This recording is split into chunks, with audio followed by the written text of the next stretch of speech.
Well, I'd say joining the show, as always, with our friends at X Tech Pads. It's a very happy new year to Super Bowl winning head coach of the Baltimore Ravens, Brian Billick. Coach Billick, how are you? Are you feeling positive going into 2021 and some January football? Well, I hope so. It's got to be better than 2020. And yeah, I think we got some great matchups. The expanded field actually ended up being some good matchups. So I think we're going to have a great 6 games over the weekend. What do your preparations in any way differ for this week? And I'm sure that head coaches will tell you and that everyone will tell you, no, we have to approach it like another game, but it's not another game at this point, surely. It's not, and the temperament. You actually have to be more careful about your players not leaving their best game on the practice field.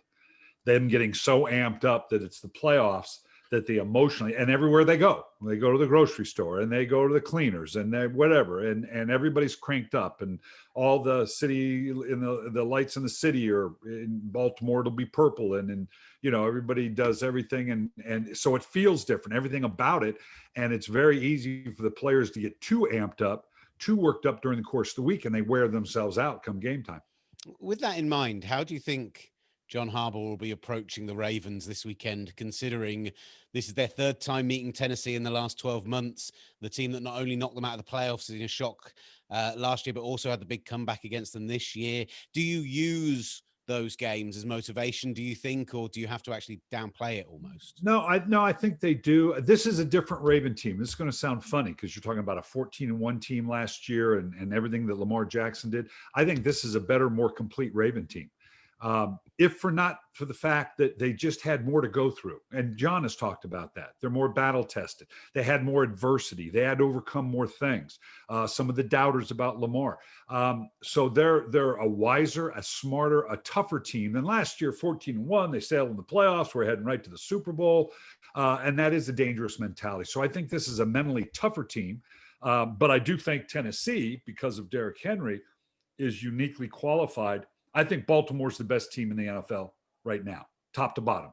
And not the least of which is because the third element, special teams, with Sam Cook and Justin Tucker, really an advantage. And that's with no disrespect to Kansas City or to even Green Bay, but I think top to bottom they're the best team. Now, can they go into Kansas City and beat Kansas City? That remains to be seen.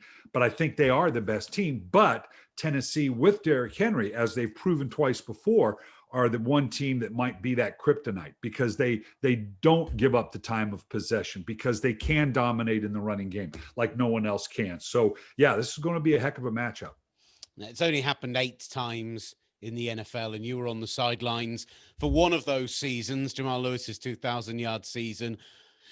What goes into a year like that for someone like Derrick Henry? How much, will he be giving the love to the line and everyone else involved in that, in getting that season together? And do you know what, how much even towards those last few games, he needed 230 odd yards this Right. weekend. And you could have argued they could have taken him out of the game halfway through because they were in the playoffs, but they kept giving him the ball. It is important because it's important to the player. It's important to the team. It's important to your offensive line. Everybody wants him to have that record. It was the same with Jamal. But as you're alluding to, you got bigger goals now. It's okay. You're going into the playoffs and you don't want, fatigue your players. You want to rest your players as best you can and save them for the big dance. So I sat down with Jamal and recognizing that this was important and wanted to embrace it. But I said, so we're going to go after this, okay? But we got to agree right now. When I say we're done, we're done. Okay, I don't want any arguing on well, no, I need to go a little bit more or whatever. I mean, I'm aware of it. I know what we need to do. I'll orchestrate it as best I can. But we also need to save you for the playoffs, for the bigger task. And he was fine with it. He got it. He wanted it, but he didn't want to put himself or the team in jeopardy, and it worked out well. It must be ridiculously frustrating if you get close and not quite there. So delighted for him and for the team. Obviously, from a Ravens perspective, I'm sure you hope that that's the end of it now for them. But the other bit, obviously, there's lots of head coaching speak this week with the firings and hirings and everything going on. But the kind of one head coaching story that's come out of the weekend, which has divided a lot of people, was what happened in Sunday Night Football, Yeah. where Doug Peterson made the decision to bring Nate Sudfeld in. the arguments are that, by losing that game, they moved from the ninth pick to the sixth pick. And he claimed it was because they wanted to see more of this guy to see if they wanted to sign him as their backup. What did you make of it? What did you make of the discussion afterwards? And the fact that a lot of the veterans didn't seem happy with the decision. This was a tough one. It was unique.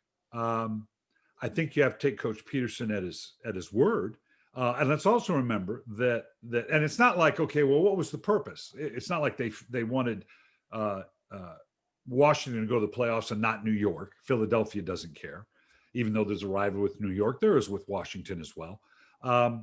So it's not like they were motivated in trying to change the complexion of it. Going from the ninth to the sixth, I don't know that during the course of the game that's a thing you're very conscious of. Now, whether they talked about it during the week and the general manager and the owner. So it comes back to, and let's remember now, Jalen Hurst, he was 7 of 20 throwing the ball. Now, I know he ran around and made some plays, but he wasn't doing very well in terms of throwing the ball. So you could make a case that even from a competitive standpoint, even though this guy had never played before, it's a stretch to say, well, we just needed to try something different and Washington did a nice job of containing Jalen Hurst for the most part. So, and they're capable of doing that. So, I think to me, this is much ado about nothing, but having said that, they're going to have to deal with this all off season because it's good. The Carson Wentz and this guy, and why'd you pull Hurst, and are you favoring the other, and the cap hit that you're going to take with one. This is for Philadelphia. This is going to be a long, long off season. Is his biggest thing that he needs to make sure, because like I say, they kept a lot of the veterans from talking after the game. We've heard from sources, etc., that there were a lot of people who weren't happy with it. I think we saw it on the sideline. There were players who seemed genuinely baffled and confused by what was happening. It's a problem. He could lose his team, and there's going to be a natural division with those that think Carson's the guy and those that think Jalen Hurts is the guy. And this is going to be a tough one because I'm still one that believes I don't know how you judge Carson Wentz this last year given what was going on around him with the offensive line, the receivers. I mean, it was a cluster. Now, Jalen Hurst came in and made some things happen because he's ability to run the ball. And you could say, well, that's what we need going forward. No, how about you put a better team around Carson Wentz, who we know can play, we've seen play, unless you're saying, no, he can't play anymore. That this is going to be a tough one. And the team may be divided on it. Jalen Hurst, I think, is intriguing, but I'm a long way from saying, if they think, oh no, we've got the next Lamar Jackson, let's slow our roll on that one a little bit. And that would be quite a leap of faith for Philadelphia. And if you do believe that, you can't have Carson Wentz there. And you're just going to have to take the cap hit, which is going to cripple you from putting that team together, even around Jalen Hurst. So this is not a good situation. And then I do want to turn our attention briefly to the hirings and firings that are going on at the moment, particularly the process, I guess, because we hear the ins and the outs, but I am always astounded when you hear about these interviews going on for like 6 or 7 hours and the level of prep that goes into them and how they have to put together, playbooks and plans for each team they interview with. Like, you imagine this process has been going on for a few weeks already, surely. So when you're going in for these interviews, just how in-depth are they? How challenging are they to go and prove that you are the guy who should be taking over? Well, it's gotten to the point, and it's like anything. Coaches have become very skilled and adroit at the interview process and how they have to present themselves. And yes, they all, go back to the Belichickian binder and to show, because particularly when you've never been a head coach, you have to exhibit and show management that you understand the elements of what it is to be a head coach. You really don't talk a lot of football because, quite frankly, the people you're talking to don't have the capacity to really understand and discern the difference of, okay, yes, this is a good coach and this isn't. Even the general managers, it's more about, okay, first, obviously, the fit, the personality, can you lead? But it also, do you understand? Show us that you understand all the nuances of the multiple things you're going to have to do as a head coach. And these coaches have prepared for it. They, whether it be mentoring from their current head coaches, they've spent an entire career putting these portfolios together to show this is how I'd structure practice. This is how I deal with the media. This is how we deal with the pro personnel. This is how I'd structure the day. And to show that, yes, I do understand the job. And it's interesting right now when you hear all the different people interviewing. Right now, it's being driven more by the agents. I mean, you hear all the, well, they're thinking about this and that, and even our people at the NFL Network, God love them, they do a good job, but their connection is with the agents, and the agents are pushing their guys. So, this so and so is just at the top of the list for Detroit. Well, maybe not. Right now, it's kind of bringing the usual suspects. The field has expanded because of the interest in some of the college coaches, because of what's gone on in Arizona with Cliff Kingsbury and Kyler Murray, which is kind of interesting because it's still a team that hasn't been to the playoffs yet.